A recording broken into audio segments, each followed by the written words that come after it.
cy'igice cya 33 kivuga ngo abavandimwe banjye ni bande, ku ipaji 316 niho tugiye guhera. Mutega amatwi mwumve amagambo ahari.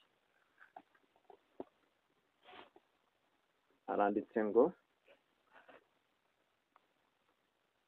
ntabwo Imana ariyo ihuma amaso y'abantu cyangwa ngo inangire imitima yabo. Iboherereza umucyo kugira ngo ukosore amakosa yabo kandi ubayobore mu nzira zitekanye. Turi kugendana. Kwanga kwemera uwo mucyo nibyo bihuma amaso kandi bigatera umutima kwinangira. Umuntu niwe wanga umucyo ubwo akaba ari we wihuma amaso kandi bigatuma umutima ugenza gute? Winangira. Akenshi ibyo bikorwa buhoro buhoro mu buryo busa n'ubutagaragara. Abantu bageze ku rugero binangiyeho batazi igihe batangiriye binangira. Ngo kuko bikorwa buhoro buhoro mu buryo busa n'ubutagenza gute? N'ubutagaragara. Umucyo ugera mu mutima w'umuntu binyuze mu ijambo ry'Imana, mu bakozi bayo, cyangwa se ukamuzaho mu buryo bwahuranyije mu mbaraga ya Mwuka Muziranenge. Nyamara iyo umuntu yirengagije umwambi umwe w'umucyo, bigusha ikinya umugabane w'ubushobozi bw'iby'umwuka bwo kumva, maze ntabone neza guhishurwa k'umucyo gukurikiyeho. Ubwo rero umwijima uriyongera kugeza ubwo mu bugingo bw'umuntu habudika ijoro. Uko niko byari byaragendekeye abayobozi b'Abayahudi. Bari baremejwe mu mitima yabo ko umurimo wa Kristo urimo imbaraga y'Imana. Nyamara umurimo wa Mwuka Muziranenge bawitirira Satani. Mu kugenza batyo bihitiyemo ku bushake ubushukanyi bihaye Satani, maze kuva icyo gihe imbaraga ye aba ariyo ibategeka. Niyo mpamvu ubu niba turi mu ishuri rya Kristo aho turi kwiga ibinyuranye n'ibyo dusanzwe tuzi, utabikinisha cyangwa ngo ugire ngo ni ibintu nyine wasigeje ukagaruka ugasanga, ahubwo nibigukosora ukosoke, nibikumenyesha umenye, nibiguhindura uhinduke, nibikwigisha wige. Nushaka kugira ukundi kuntu wowe bihagarikaho amahame yawe usanganywe, wibuka aho wakuye ayo mahame ko ari ku mutware w'umwijima ninde? Satani. Kandi bigutere gushishikara kumenya ngo kubera ko umucyo utangira ari muto, hanyuma ubushake umuntu agira bwo kurushaho kumenya ukagenda urushaho kumugwiriramo. Yego. Niyo mpamvu rero turi gusoma gucirwaho iteka hano, kuko bisoje abantu biyeguriye ubushake bwa Satani kubwo gukinisha n'umucyo umwe wonyine. Isu bikurikiyeho rero niyo nashakaga, kubera yuko ni ingorane. Mutega amatwi niba muri kumva. Ni ingorane ziba ku muntu ntamenye ko zigenza gute zimuriho. Isu bikurikiyeho iravuga ngo undi muburo ufitanye aho uhuriye cyane n'uwo Kristo yatanze urebana no gucumura kuri Mwuka Muziranenge. Ubwo urumva uyu muburo nawo tugiye kureba ugendanye no gutuka iki? Mwuka Wera. Rero undi muburo Yesu yatanze ufite aho uhuriye cyane no gucumura kuri Mwuka Muziranenge, nuburira abantu ku bijyanye n'amagambo y'impfabusa n'amagambo mabi. Mwari muzi ko umuntu ashobora kuvuga ijambo bigahita birangira? Gutuka Mwuka Wera n'icyaha kibabarirwa. Impamvu kitababarirwa rero si uko ari icyaha kitababarirwa koko, ahubwo ni uko gitandukanye umuntu n'aho yakura ubushobozi bwo kubabarirwa. Muri kubyumva? Icyo gikora icyo cyaha gikura umuntu mu mwanya waho yashobora kugenza gute kubabarirwa. Ni nk'uko waba uri ku cyapa aho imodoka igenza gute ihagarara. Noneho iki dusomye cy'icyaha kitababarirwa bigereranye n'uko wava aho imodoka ziparika, noneho ugakenera kuyitegera aho zitagenza gute, ahari kamera iyandikiye, ahari umupolisi, ahatari icyapa, abantu ntabwo imodoka iba yemerewe kugenza gute kuhahagarara. Niyo mpamvu umuntu ayitega igaca ikagenda itagenje gute itamujyanye n'ubwo yaba ashaka kugenda. Rero mutega amatwi mwumve iri shyano.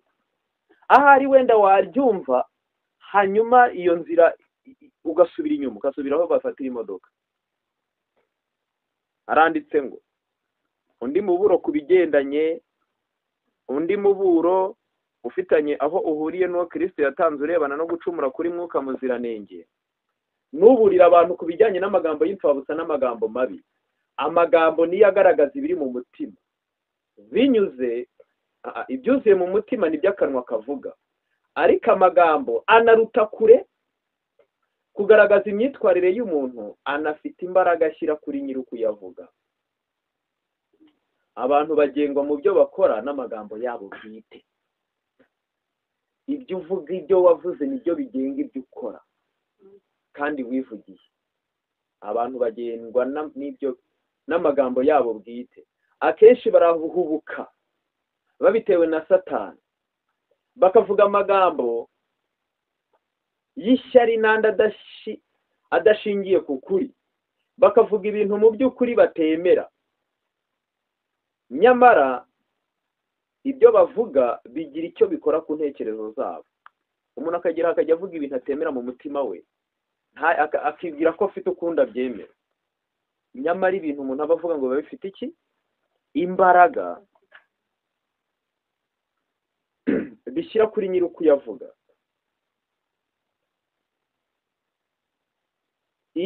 Bashukwa n'amagambo bivugiye ubwabo, maze bakagera ubwo bizera ibyo bavuze babivugishijwe na Satani. Wumve, byatangiye ari imikino ariko habigeze aho rukomeye. Iyo bamaze gutanga igitekerezo cyabo no gufata icyemezo, akenshi baba biyemera cyane ku buryo batabasha kwisubiraho. Ubwo urumva aho bigeze, maze bakagerageza gushaka kwerekana ko bari mu kuri kugeza ubwo bizera ko bakurimo koko. Ni akaga kuvuga ijambo ryo gushidikanya, kandi ni akaga gushidikanya no kunegura umucyo uturutse ku Mana. Ingeso yo kunegura umuntu adafite icyo yitayeho cyangwa adafite kubaha igira ingaruka kuri nyiri kubikora mu gukuza kutumvira no kutizera. Abantu benshi basayishije muri iyo ngeso baguye mu kaga batabizi, kugeza ubwo baba biteguye kunegura no kwanga kwemera umurimo wa Mwuka Muziranenge.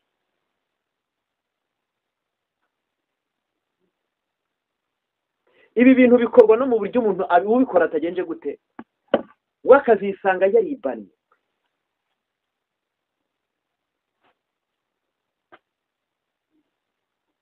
Umuntu agakora uko ashoboye kose ngo yumvire, ariko ijwi ryo kunegura rikajya rimukurikirana kugira ngo rimubuze gukora.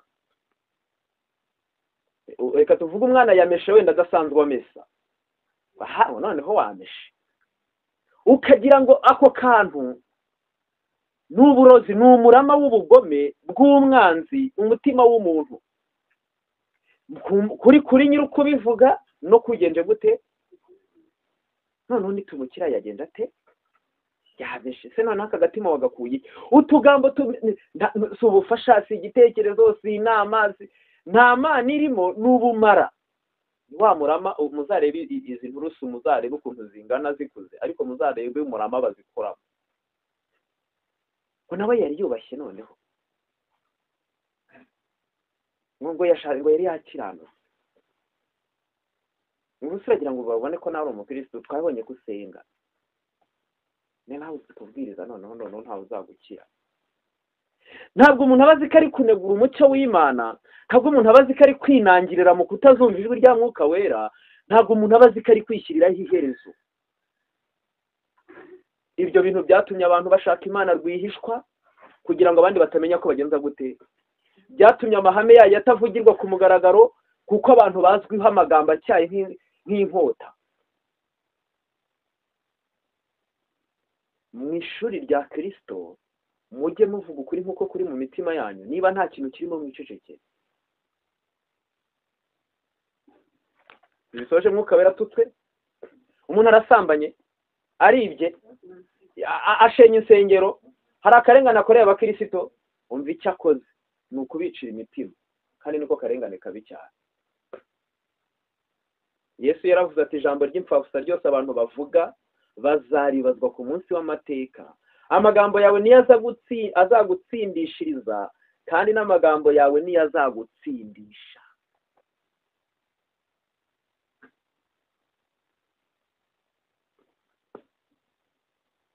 Yesu ashimwe. Kugeza ubwo umuntu, ubwo reka uba ugendera ku mahame y'ubuzima, ubwo urahita uba umuntu utarya, umuntu utanywa, ugiye kuba uba abakusi baragatoye, nabaho sindabona umukusi, ariko iby'abakusi mbizi mu mutwe nk'aho wagira ngo nabisomye mu byanditswe byera. Abagorozi ngaha badakata hasi, ngaha abarakare, abatakare, ngaho ubugambo bwo gusebya umucyo, kugeza ubwo umuntu atinya kugendera mu mucyo bitewe n'amagambo abantu binangirishije imitima yabo, ntibanaceceke bakayavuga, akaba ari kuzerera igasozi akora akazi ko kwahuranya.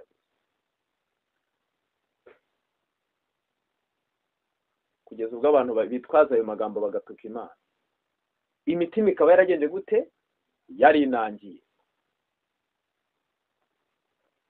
Ntimuzongere gukina n'ijambo, niba mwanarikinishaga mumenye yuko ribarusha imbaraga, ndetse nawe nyiraryo warivuze ngo iyo umaze kurivuga rirakata rikagaruka, kabone n'ubwo ubizi kuri kuvuga ibinyoma ukabisubiramo kenshi kugeza ubwo wibwiye ko ari ukuri, bikaba ukuri koko ko mu mutima, kwa kundi wowe ushingiraho uvuga ngo ni ukuri, ngo ngenda bizi ko ari iki, ubizi ko ari ukuri byahereye.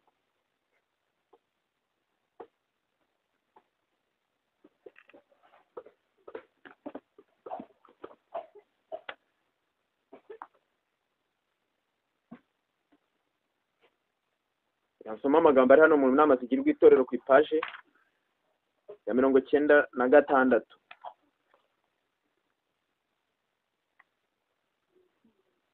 Wa kabiri, muzingo wa kabiri. Umutima wo kuzimura no kuvuga ibihimbano kugenza gute? Kuzimura no kuvuga ibihimbano ni kimwe mu bintu by'ingenzi Satani akoresha kugira ngo abibe intonganya n'amahane, ngo atandukanye inshuti kandi ngacogoza abari bafite kwizera.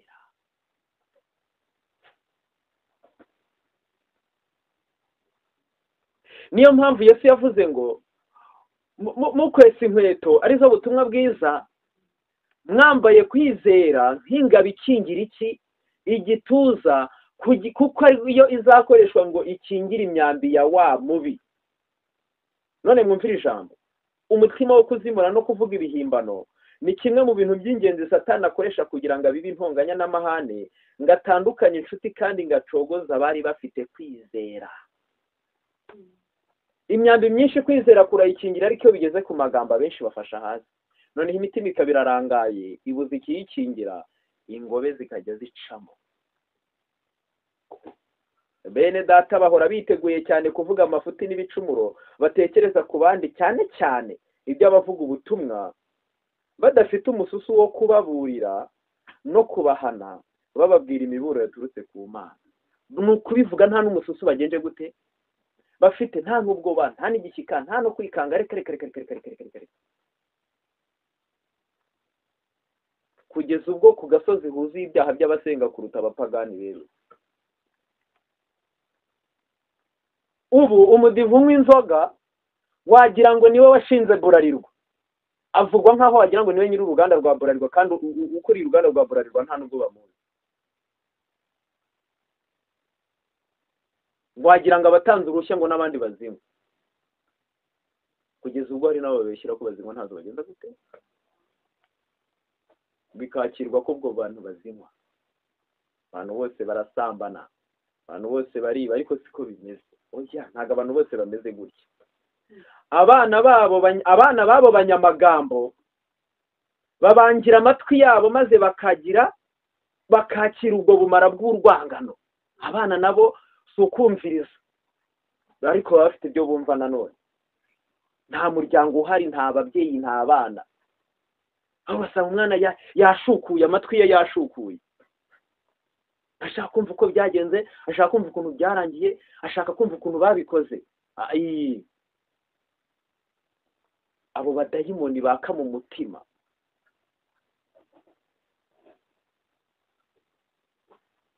abana b'abo banyamagambo babangira amatwi maze bakakira ubwo bumara bw'urwangano. Uko niko ababyeyi bica inzira zikwiriye kunyurwamo n'abana badatekereje.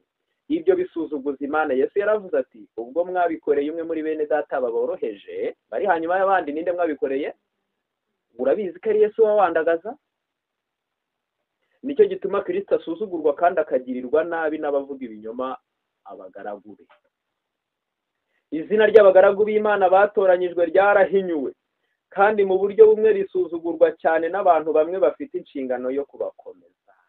Umva pe, umva. Abantu bashinzwe gukomeza abantu b'Imana nibo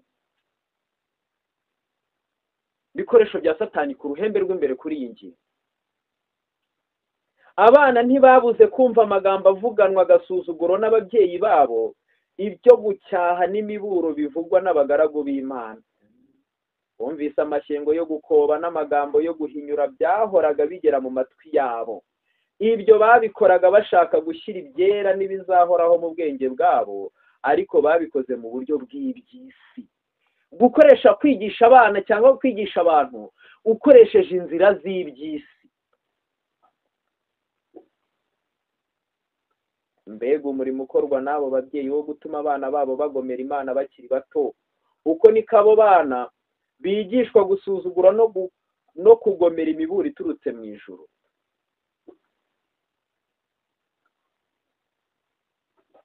Gusubira inyuma mu by'umwuka gushobora kwiganzaho bene ibyo biba biri.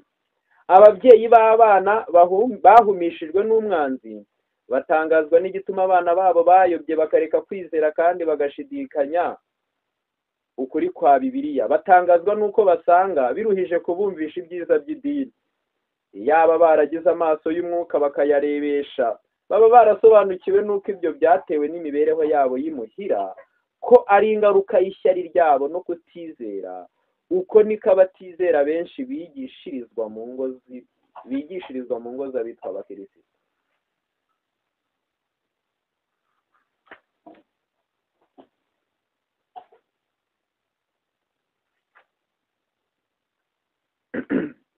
Hariho benshi banezezwa no kuvuga amakuru ntegereza. Noneho umunwa ukaburya umuntu kugeza ubwo aruhuka ari uko ibiri mu mutima we byose abisutse hari ibirutse. Ameza yabo yuzuye ibirutse niko muri Yesu yahavuga, kandi arahumanye rwose. Hariho benshi banezezwa no kuvuga amakuru no kuganira byinshi byerekeye ku mafuti, yaba ariyo koko cyangwa se ibyo bibwira ubwabo. Ku bafite inshingano iremereye yerekeye ku murimo w'Imana, birengagiza ibyiza byakozwe n'ibyakomotse ku mwete bakoranye umurimo badacogora, maze bakita ku mafuti amwe nyamara aho amariye gukorwa yaba yaragize inkurikizi, bakibwira yuko biba byarakozwe neza kurutaho.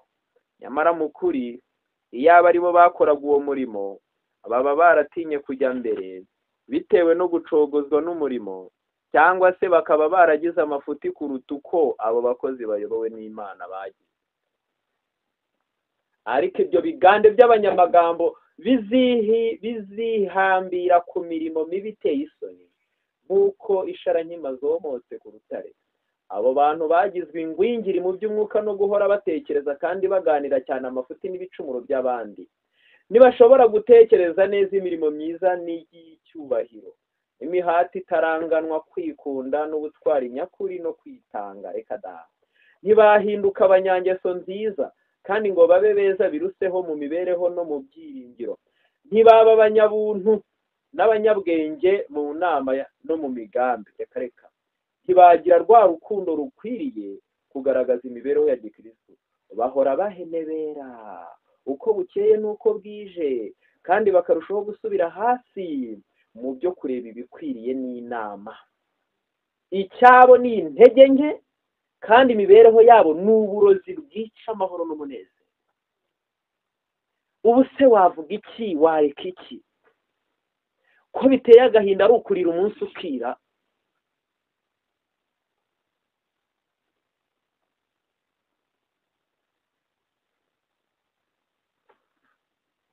Nasaba Imana ikaruca ikaruta mu muriro. Ibyiza ni ukujya mu ijuru ufite urugingo rwamugaye cyangwa nta n'urwo ufite, aho kugira ngo umubiri wose ujyanwe hehe.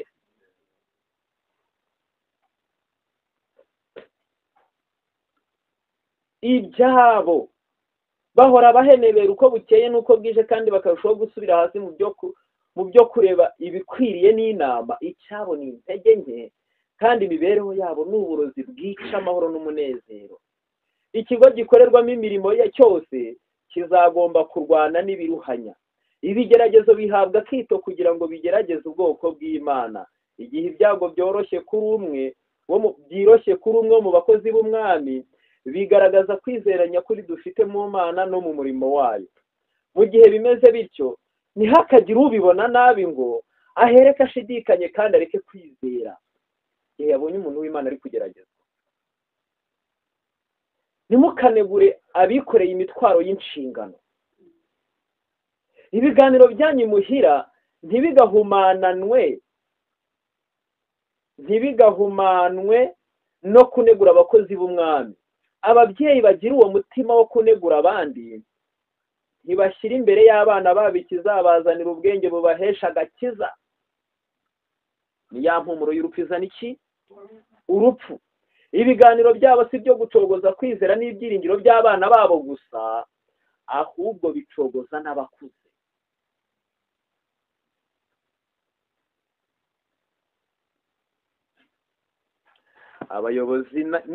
Abayobozi b'imirimo yacu bafite umurimo ukomeye cyane wo gushyiraho amategeko na gahunda byo kuyobora abasore bayobora. Abakristo bo mu itorero baba bagize akamaro gakomeye cyane baramutse babafashije.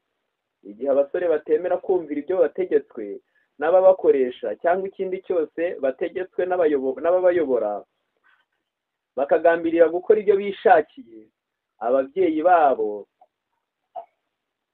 ntibakwiriye kubyirengagiza ngo babe mu ruhande rwabo. Ibyiza biruseho ndetse biruseho cyane ni uko abana banyu bababara ndetse n'uko bapfa, biruta kwigishwa kutitondera imfatiro ukuri gushingiyeho no kutita kuri bagenzi babo ku Mana. Mwumve ko ibyiza ari uko bapfa bakagenza gute? Bakabashyingura, aho kugira ngo babe urubyiruko rutumvira.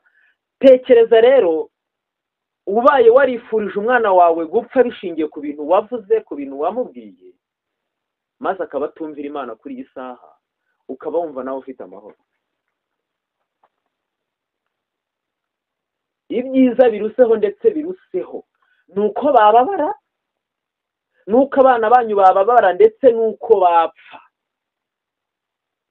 biruta kwigishwa kutitondera imfatiro ukuri gushingiyeho no kutita kuri bagenzi babo no ku Mana. Bimaze iki? Mwarabyaye, Imana izi aba babyawe icyo ari cyo.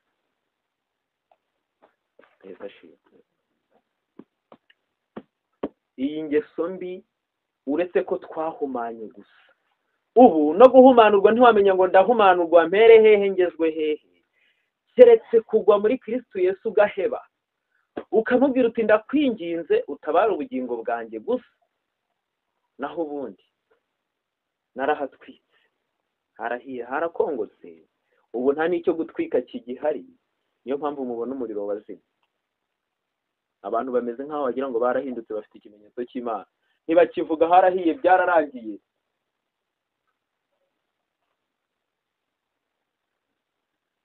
Kubera ubwo busabwe buba ku rurimi. Igitabo cy'urugo rwa Gikristo kiri hehe?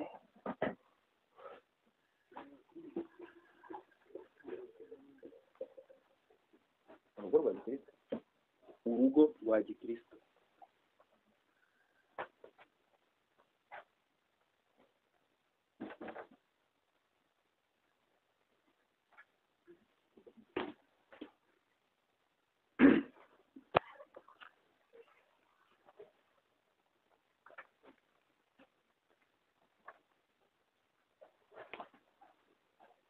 Kwihana Imana yo ikababara ikanatubabarira, nicyo gikenewe. Muri cya gice kirimo hano muri uru gitabo cy'urugo rwa Gikristo, igice kivuga ngo kuvuga hari amagambo avuga ngo ijwi ni itarantu twahawe kandi tugomba kuryifashisha kugira ngo dufashe dutere akanyabugabo no gukomeza abandi. Ni icyigisho cya 71 ku ipaji 420 muri iki gitabo. Ijwi ni impano y'Imana, rigomba kwifashishwa kugira ngo dufashe abandi, tubatera akanyabugabo no kubakomeza. Niba ababyeyi bashaka gukunda Imana no gukurikira inzira zayo mu gukiranuka n'ubushishozi, imvugo yabo ntizabonekamo amarangamutima arwaye. Amagambo yabo azaba mazima, aboneye kandi yubaka. Baba bari iwabo cyangwa ahandi, bazavuga mu buryo bukwiriye. Ntibazagwa mu mvugo z'amahomvu. Imvugo z'amaki? Z'amahomvu.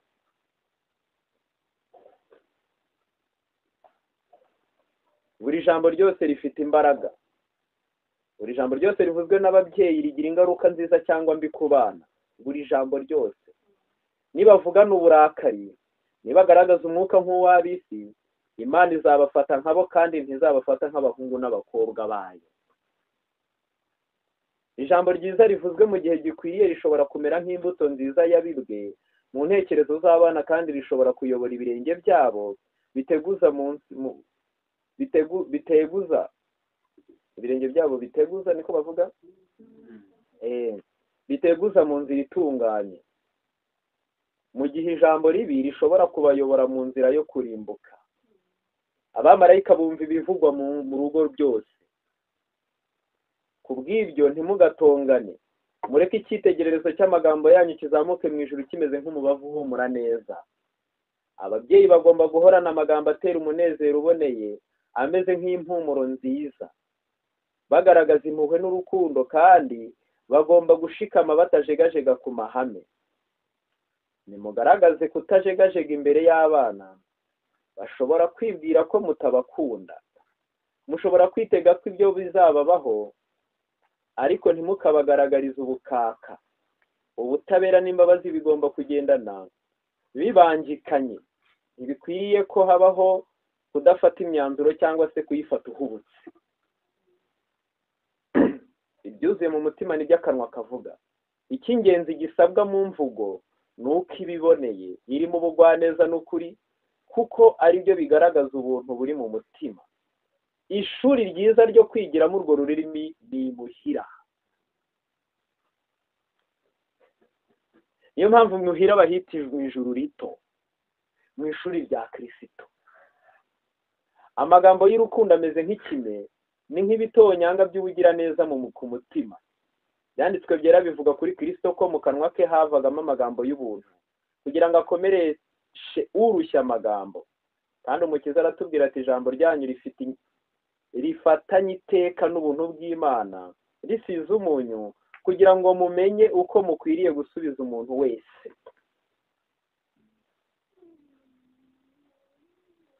Kwimenyereza ijwi ryiza mu rugo. Inyigisho zirebana no kumenyereza ijwi zigomba gutangwa mu rugo. Abantu mugomba kwigishwa kuvuga, mukanabimenyera. Ababyeyi bagomba kwigisha abana babo umwuga wo kuvuga mu buryo busobanutse, kugira ngo ababumva basobanukirwe mu buryo bworoshye buri jambo ryose rivuzwe. Bagomba kubigisha uko bakwiriye gusoma Bibiliya mu ijwi ryumvikana, kandi buri jambo rikavugwa ritandukanye n'irindi mu buryo buhesha Imana icyubahiro. Turi kugendana?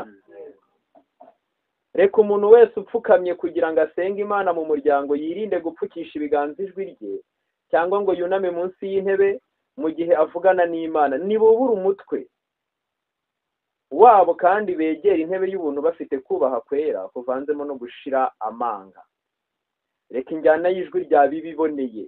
Mwige kuvugana ijwi rituje kandi ryemeza, aho kuvugana ijwi rikakaye kandi rya gitegetse. Mwigisha abana amasomo arebana no kuvuga neza. Ariko se urabigisha kuvuga neza wowe wabyigiye? Ubu ahubwo byige kugira ngo ubone ibyo ugenza gute. Naho nujya kubyigisha urakoresha ya mahame agenga, nuko Satani bavuga neza. N'amagambo asize umunyu barayavuga ntibayavuga. Muri iriya shuri ntabwo mwayavugaga. Ariko hano ni ukugira ihame ryo kumenya umuntu n'igihe umusubiriza n'uburyo umusubizamo. mubamenyereze kuvuga neza kugira ngo bazashobore kwirinda kuvuga amagambo mabi kandi akomeretsa mu gihe bahuye n'ingorane. Ubwo iyo uhuye nazo nyine urakiranuka mu byo uvuga. Gutoza ijwi bifite ingaruka nyinshi ku buzima bw'abanyeshuri. Abasore bagomba kwigishwa guhumeka neza no gusoma ku buryo umuhogo n'ibihaha bitaruha mu buryo budasanzwe, ahubwo imitsi yo mu nda nayo ibigiremo uruhare. Iyo ijwi riturutse mu muhogo ku buryo amajwi aturuka ku gice cyo haruguru cy'ingingo zishinzwe kuvuga, izo ngingo zicika intege n'imbaraga zazo zikagabanuka. Umugabane munini w'umurimo ugomba gukorwa n'imitsi yo mu nda. Umuhogo wo ugomba kuba umuyoboro gusa. Abantu benshi bapfuye bari kurama igihe kirekire iyo baba barigishijwe gukoresha amajwi yabo neza. Gukoresha neza imitsi yo mu nda mu gusoma uranguruye bizaba umuti w'imbaraga nke z'imirya y'ijwi no kwandura kw'inzira z'ibihaha, kandi bizaba imwe mu nzira yo kurama. Urumva yuko ntabwo ari no kuvuga neza ngo abantu bakizwe, no kuvuga neza ngo abantu bakire, ndavuga umubiri. Abantu benshi bapfuye kubera kuvuga.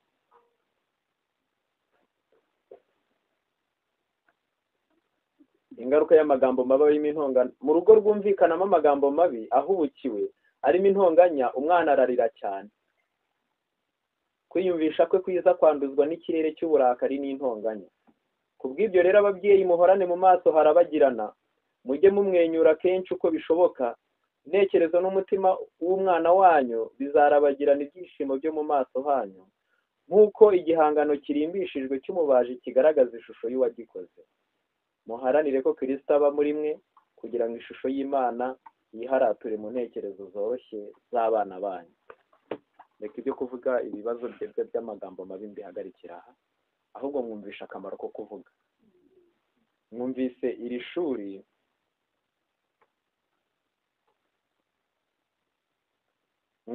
iri shuri icyo rikora.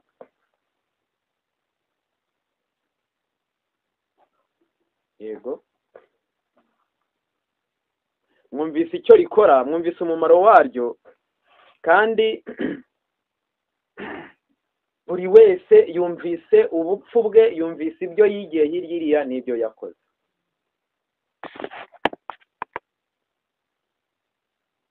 Ngera ku musozo rero, tugiye gusoma amasomo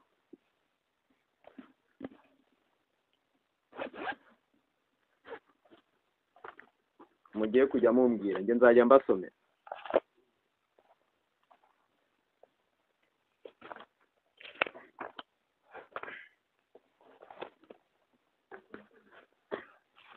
Yego,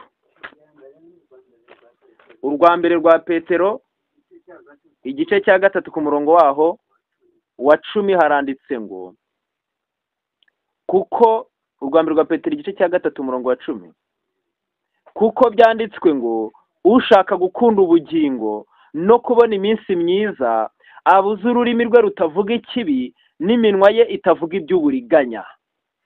Irindi Imigani 18 ku murongo waho wa 7 ho haravuga ngo,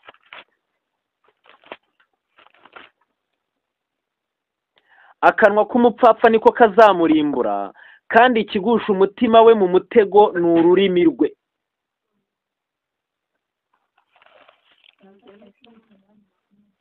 Cumi n'umunani 21 haravuga ngo, ururimi ni rwo rwica kandi ni rwo rukiza, abarukunda bazatungwa n'icyo ruzazana. Impumuro y'urupfu izana urupfu, cyangwa impumuro y'ubugingo izana ubugingo. Ukunda ururimi rwe azatungwa n'icyo ruzamuzanira. Imigani 17 umurongo wa 4 haranditse ngo, inkozi y'ibibi yumva imvugo y'ibigoryi, inkozi y'ibibi yumva imvugo y'ibigoryi, umunyabinyoma ategera amatwi ururimi rw'inkubaganyi. Ubundi hari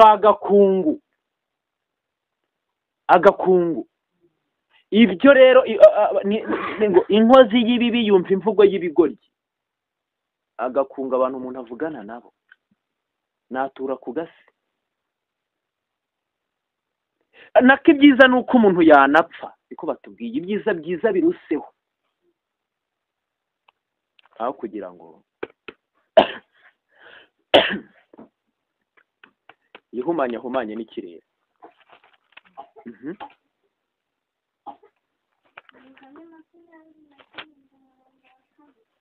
Imigani igice cyaho cya 27 umurongo waho wa 2.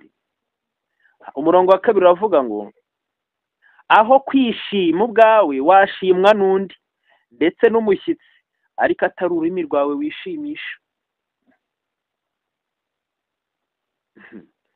Mbwira hano nta bintu ndi bwongere gusobanura. Yesaya igice cya 50 ku murongo waho wa 4 haravuga ngo Yesaya igice cya 50 ku murongo wa 4 haranditse ngo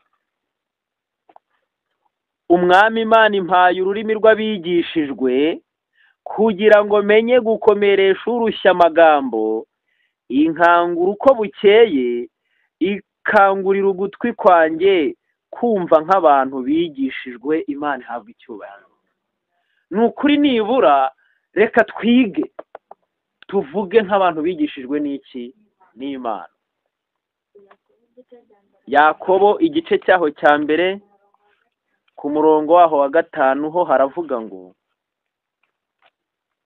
Yakobo igice cya mbere umurongo wa 5 haranditse ngo ariko niba hariho umuntu muri mwe ubuze ubwenge abusaba Imana iha abantu bose itimana itishama kandi azabuhabwa. Yesu ashimwe.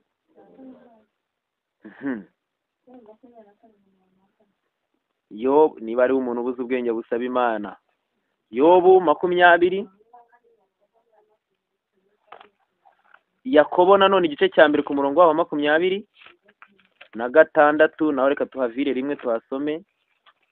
Haranditse ngo umuntu niyibwira ko ari umunyadini ntagenga ururimi rwe ahubwo akishuka mu mutima, idini ry'uwo muntu riba ari ubusa. Riba ari iki? Ubusa.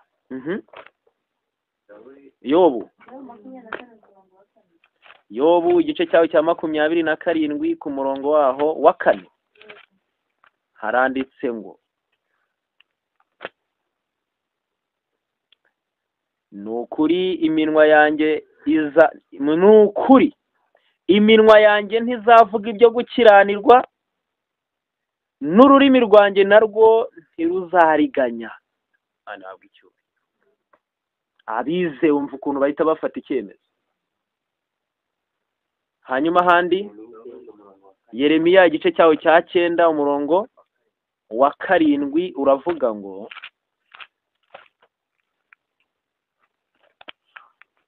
Yeremiya igice cya 9 ku murongo wa 7. Iri ni ijambo ry'Imana. Haranditse ngo ururimi rwabo ni nk'umwambi wicana. Inkozi z'ibibi. Ururimi rwabo ni nk'umwambi wicana, ruvuga iby'uburiganya. Umuntu wese avugana amahoro na mugenzi we ku rurimi, ariko mu mutima we amuciriye igico.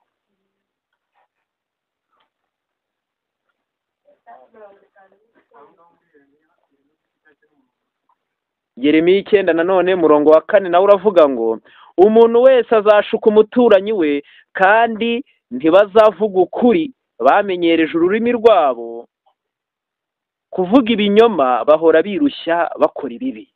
Bazashukana babeshyane, umuturanyi ashuke mugenzi we. Yesaya 59 umurongo wa kangahe? 59 umurongo wa 3 haranditse ngo erega amaboko yanyu yahindanijwe n'amaraso, intoki zanyu zandujwe no gukiranirwa, akanwa kanyu kavuga ibinyoma, n'ururimi rwanyu ruvuga ibibi by'ibihwehwe. Erega amaboko yanyu yahindanijwe n'amaraso, intoki zanyu zandujwe no gukiranirwa, akanwa kanyu kavuga ibinyoma, n'ururimi rwanyu ruvuga ibibi by'ibihwehwe. Zaburi, Yeremiya, nanone Yeremiya 9:2. Yeremiya nanone igice cya 9 umurongo wa 2 haranditse ngo bafora ururimi rwabo nk'umuheto, bafora ururimi rwabo nk'umuheto, rukarekura ibinyoma, bagumirije gukomera mu gihugu ariko si ukuri kubahakomeje, kuko bava ku cyaha bajya ku kindi, kandi ntibanzi ni ko Uwiteka avuga.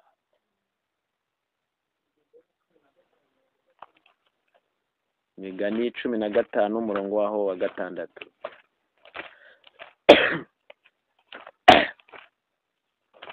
Imigani 15 ku murongo wa 6 haranditse ngo mu nzu y'umukiranutsi harimo ubutunzi bwinshi, ariko indamu y'umunyabyaha ibamo ibyago. 7. Naho reka tuhasome. Ururimi rw'umunyabwenge rwamamaza ubuhanga, ariko umutima w'umupfapfa si gukora.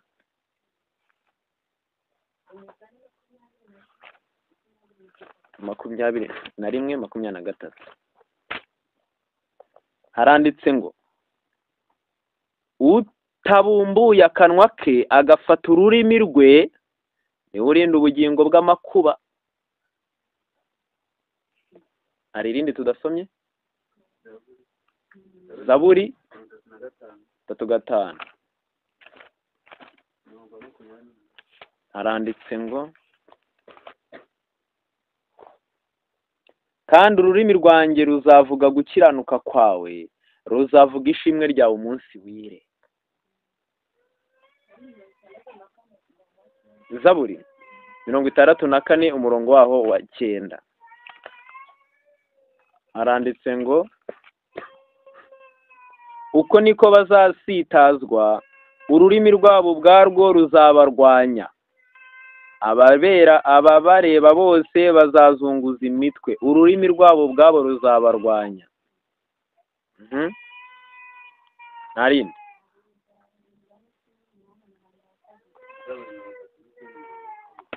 Zaburi 3:9 umurongo waho wa 2 naryo reka turisome. Haranditse ngo naribwiye nti nzirindira mu nzira zanjye kugira ngo ntacumuza ururimi rwanjye, nzajya mfata ururimi rwanjye umunyabyaha akiri imbere yanjye. Zaburi 39 umurongo wa 2. Zaburi nanone 3:5 umurongo wa 28 twarisomye.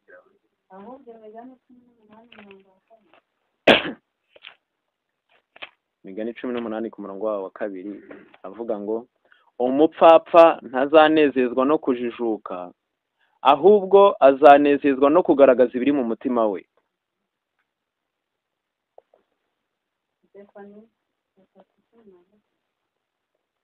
Zefaniya 3:13 ahandi ni hehe?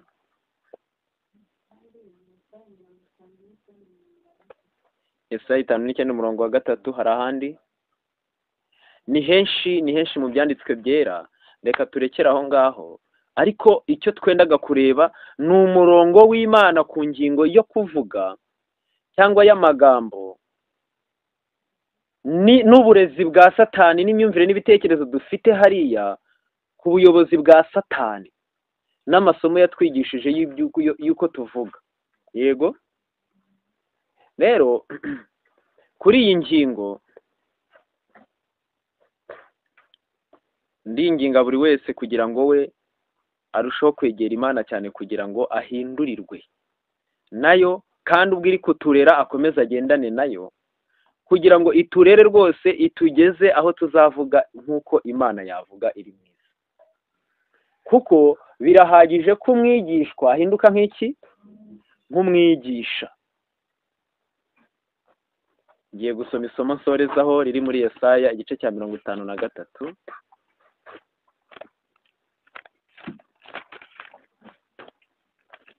Yesaya 5:3 aranditse ngo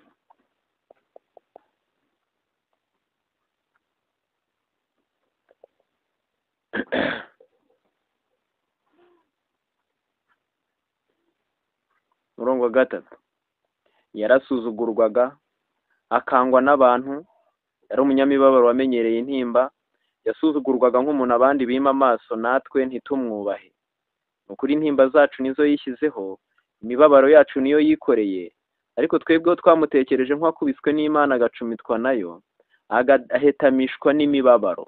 Nyamara ibicumuro byacu nibyo yacumitiwe, yashenjaguriwe gukiranirwa kwacu, igihano kiduhesha amahoro cyari kuri we, kandi imibyimba ye niyo adukirisha. Twese twayobye nk'intama zizimiye, twese twabaye intatane, Uwiteka amushyiraho gukiranirwa kwacu twese. Yararenganye ariko yicisha bugufi, ntiyabumbura akanwa ke, amera nk'umwana w'intama bajyana kubaga. Yararenganye ariko yicisha bugufi, ntiyabumbura akanwa ke, amera nk'umwana w'intama bajyana kubaga. Cyangwa nk'uko intama icecekera imbere y'abayikemura, niko atabumbuye akanwa ke. Guhemurwa no gucirwaho iteka nibyo byamukujeho. Mu gihe cye ninde witaye ko yakuwe mu isi y'abazima, akaba yarakubitiwe ibicumuro by'ubwoko bwe? Bategetse ko ahambanwa n'abanyabyaha, yari kumwe n'umutunzi mu rupfu rwe, nubwo atagiraga urugomo, kandi ntagire uburyarya mu kanwa ke. Ari uko Uwiteka yashimye kumushenjagura, yaramubabaje, ubwo ubugingo bwe buzitambaho igitambo cyo gukuraho ibyaha, azabona urubyaro, azarama, ibyo Uwiteka ashaka bizasohozwa neza n'ukuboko kwe. Azabona ibituruka mu bise by'ubugingo bwe bimwishimishe, bimuhaze. Umugaragu wanjye ukiranuka azatuma benshi baheshwa gukiranuka no kumenya, kandi azishyiraho gukiranirwa kwabo kose. Mugire wa mutima wari muri Kristo Yesu, nibyo mbifurije mu izina rya Yesu.